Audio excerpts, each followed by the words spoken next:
हाय सांग मैंने सोनी किचन को आपको बहुत बहुत स्वागत।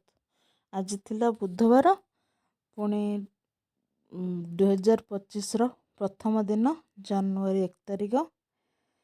समस्त को हार्दिक हार्दिक शुभेच्छा शुभकामना हैप्पी न्यू ईयर। तो चलते देखिए आज रेसिपी। महांती बाबू को फरमाइश होता चिली चिकेन और फ्राइड राइस जेहेतु 31 डिसेम्बर थिला मंगलवार से आउ कि नॉनवेज हो पार नाला आज हो।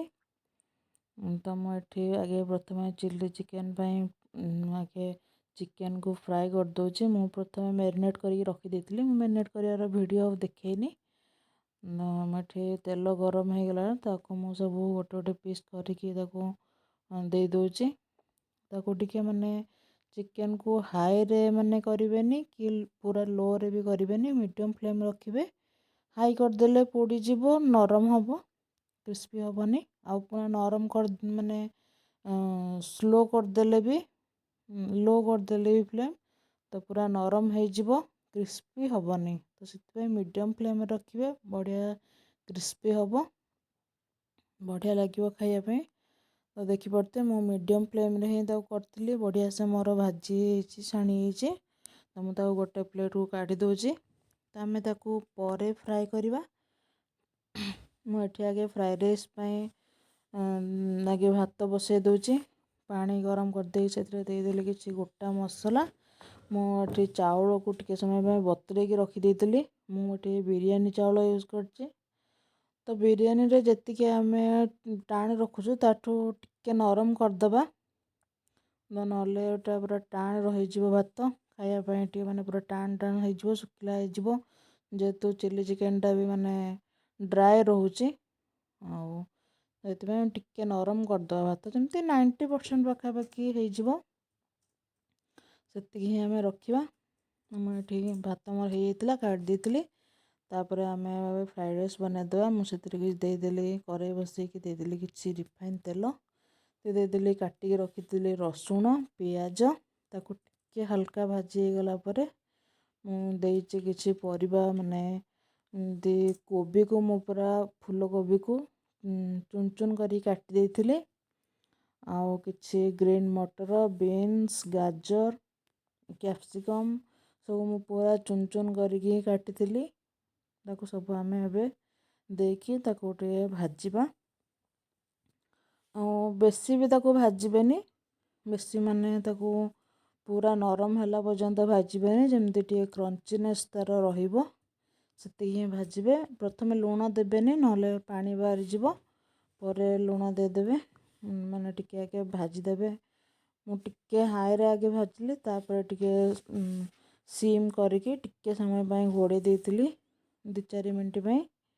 तो मोर बढ़िया से भाजी होता बेसी माने पूरा सीझी जाई नथिला तो क्रंचीनेस टिके थिला बढ़िया से।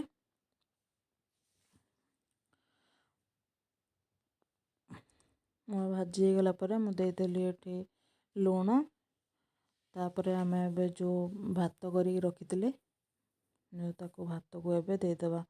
भात को माने नरम रखी किंतु पूरा नरम रखिनी टिके माने मु घोड़े देइतिली तो सेति माने एमती जना पड़ुची कि माने मु माने पूरा सीझी जाइए किंतु पूरा सीझी नथिला जेहेतु बासमती चाउलटा से बेसी नरम सेटा हुएनी पूरा गोटी गोटी चाउल होगी रुहे।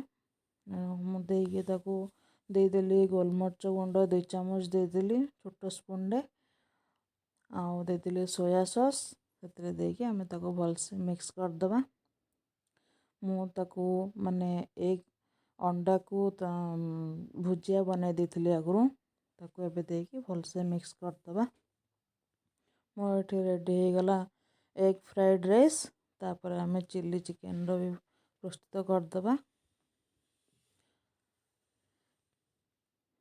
ताको बढ़िया से मिक्स करदेली बनीगला मोर एग फ्राइड राइस। तबे चिली चिकेन चलो देखा मुझे पैन बसईकि से देदेली किसी रिफाइन तेल जो तेल रे मो चिकेन फ्राए करी से तेल देदेली।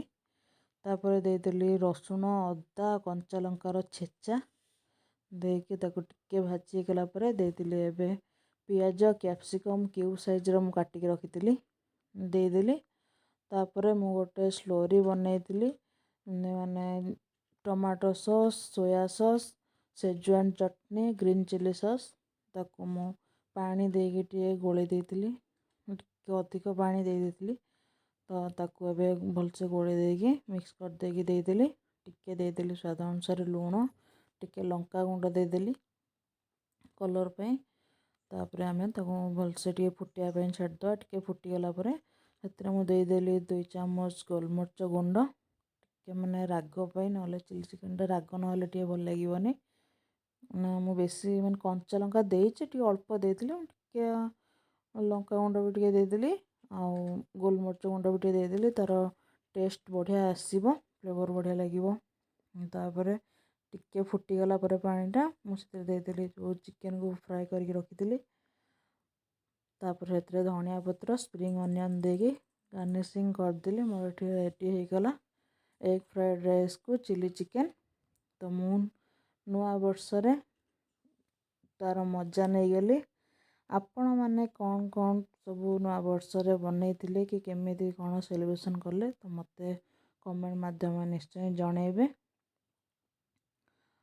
ଭିଡ଼ିଓ ଭଲ ଲାଗିଥିଲେ ଲାଇକ୍, ସେୟାର, ସବସ୍କ୍ରାଇବ୍ କରିଦିଅନ୍ତୁ। ପାଖରେ ଥିବା ବେଲ୍ ଆଇକନ୍କୁ କ୍ଲିକ୍ କରିଦିଅନ୍ତୁ।